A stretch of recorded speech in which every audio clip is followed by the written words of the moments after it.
മധ്യപൂർവ്വ ദേശത്തിന്റെ രാഷ്ട്രീയ ഭൂപടത്തിൽ ഇന്ന് ദൃശ്യമാകുന്നത് കേവലം രാജ്യങ്ങൾ തമ്മിലുള്ള അതിർത്തി തർക്കങ്ങളല്ല, മറിച്ച് ആഗോള ശക്തികൾ തമ്മിലുള്ള അതിസങ്കീർണമായ ഒരു കരുനീക്കമാണ്.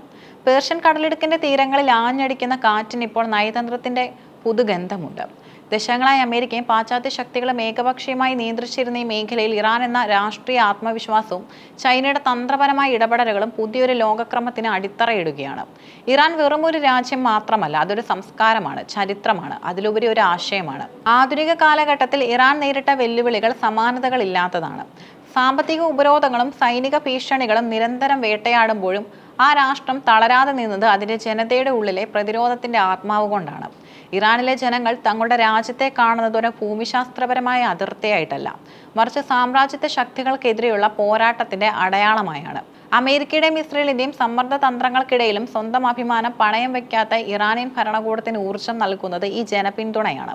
ഇറാന്റെ കരുത്ത് അവരുടെ മിസൈലുകളിലോ ആണവ സാങ്കേതിക വിദ്യയിലോ മാത്രമല്ല, മറിച്ച് ഒരു ജനത തങ്ങളുടെ പരമാധികാരത്തിനു വേണ്ടി നടത്തുന്ന ത്യാഗങ്ങളിലാണ്. രക്തസാക്ഷികളുടെ ചരിത്രവും വിശ്വാസത്തിന്റെ കരുത്തും ചേർന്നപ്പോൾ ഇറാൻ ഒരു അജേയമായ ശക്തിയായി മാറി. ലോകം മുഴുവൻ മധ്യപൂർവ്വദേശത്തെ സംഘർഷങ്ങളെ സൈനികമായ കണ്ണിലൂടെ മാത്രം നോക്കിക്കണ്ടപ്പോൾ ചൈന അവിടെ മറ്റൊരു വഴി വെട്ടിത്തെളിച്ചു. തോക്കുകൾക്കും മിസൈലുകൾക്കും പകരം നയതന്ത്രത്തിന്റെയും വാണിജ്യത്തിന്റെയും ഭാഷയാണ് ചൈന തിരഞ്ഞെടുത്തത്. ലോകത്തിന്റെ ശ്രദ്ധ മുഴുവൻ യുദ്ധഭീതിയിലായിരുന്നപ്പോൾ ബീജിംഗിലെ ചർച്ചാമുറികളിൽ ശാന്തമായ സംഭാഷണങ്ങളിലൂടെ ഒരു വലിയ സഖ്യം രൂപപ്പെടുകയായിരുന്നു. ചൈനയുടെ വിദേശ നയം എപ്പോഴും ദീർഘവീക്ഷണമുള്ളതാണ്. ബലപ്രയോഗത്തിലൂടെ രാജ്യങ്ങളെ കീഴടക്കുന്നതിന് പകരം പരസ്പര സഹകരണത്തിലൂടെയും സാമ്പത്തികമായ പങ്കാളിത്തത്തിലൂടെയും വിശ്വസ്തത നേടിയെടുക്കുക എന്ന തന്ത്രമാണ് അവർ പയറ്റുന്നത്.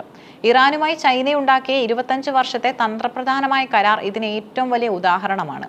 ഇത് കേവലം പെട്രോളിയം വ്യാപാരത്തിനുള്ള ഉടമ്പടിയല്ല, മറിച്ച് അമേരിക്കയുടെ ആഗോള സ്വാധീനത്തെ വെല്ലുവിളിക്കുന്ന ഒരു വൻശക്തി സഖ്യത്തിന്റെ പ്രഖ്യാപനമാണ്. ഇറാനും ചൈനയും തമ്മിലുള്ള ബന്ധം വർഷങ്ങളായി വളർന്നു വന്നതാണ്. പാശ്ചാത്യ രാജ്യങ്ങൾ ഇറാനെ ഒറ്റപ്പെടുത്തിയപ്പോൾ അവർക്ക് മുന്നിൽ വാതിലുകൾ തുറന്നിട്ടത് ചൈനയായിരുന്നു. ഈ ബന്ധം കേവലം ലാഭനഷ്ടങ്ങളുടെ കണക്ക് പുസ്തകമല്ല, അത് പരസ്പരം ബഹുമാനത്തിൽ അധിഷ്ഠിതമാണ്.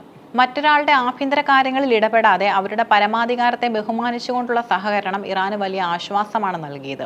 യുദ്ധഭീഷണി ഉയർന്ന ഓരോ ഘട്ടത്തിലും ചൈന ഇറാനെ ചർച്ചകളിലേക്ക് നയിക്കാൻ ശ്രമിച്ചു. എന്നാൽ ഇതൊരു വലിയ ശക്തി മറ്റൊരു ചെറിയ രാജ്യത്തിന് ചെലുത്തുന്ന സമ്മർദ്ദമായിരുന്നില്ല, മറിച്ചൊരു സുഹൃത്ത് മറ്റൊരു സുഹൃത്തിന് നൽകുന്ന ഉപദേശമായിരുന്നു.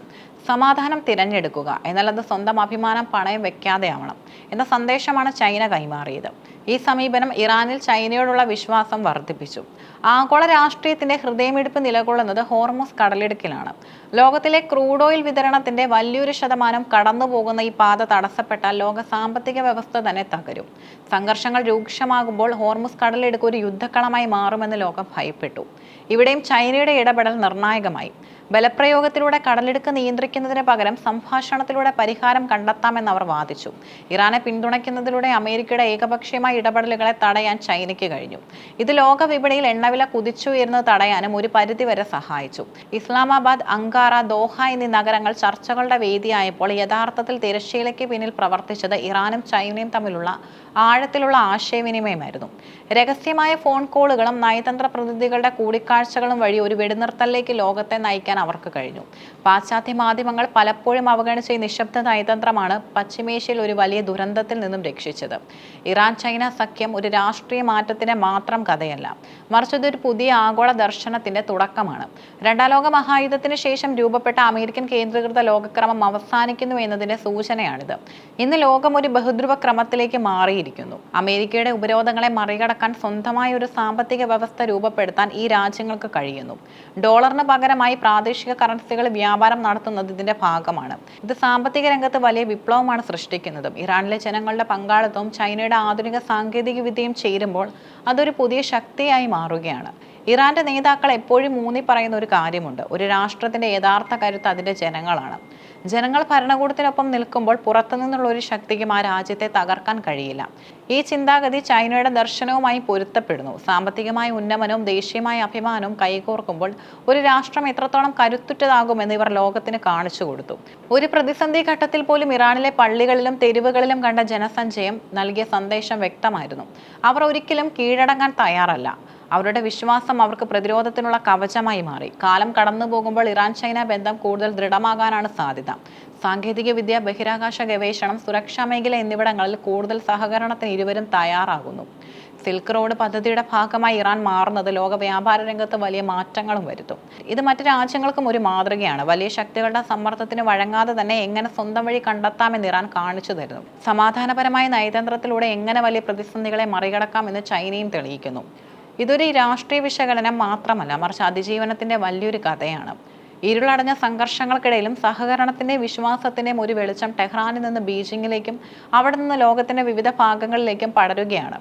യുദ്ധത്തിന് പകരം സമാധാനം, സംഘർഷത്തിന് പകരം സഹകരണം തിരഞ്ഞെടുക്കുന്ന ഒരു പുതിയ ലോകത്തിനായുള്ള കാത്തിരിപ്പിലാണവർ. ഇറാൻ ചൈന ബന്ധം വരാനിരിക്കുന്ന ഒരു പുതിയ ഭാവിയുടെ അടയാളമാണ്. അത് ലോകത്തെ ഭരിക്കാനല്ല, മറിച്ച് സമത്വത്തിൽ അധിഷ്ഠിതമായൊരു ലോകക്രമം കെട്ടിപ്പടുക്കാനാണ് ആഗ്രഹിക്കുന്നത്. മാറ്റത്തിന്റെ കാറ്റ് വരും വർഷങ്ങളിൽ ലോക രാഷ്ട്രീയത്തിന്റെ ഗതി മാറ്റും എന്നതും ഉറപ്പാണ്.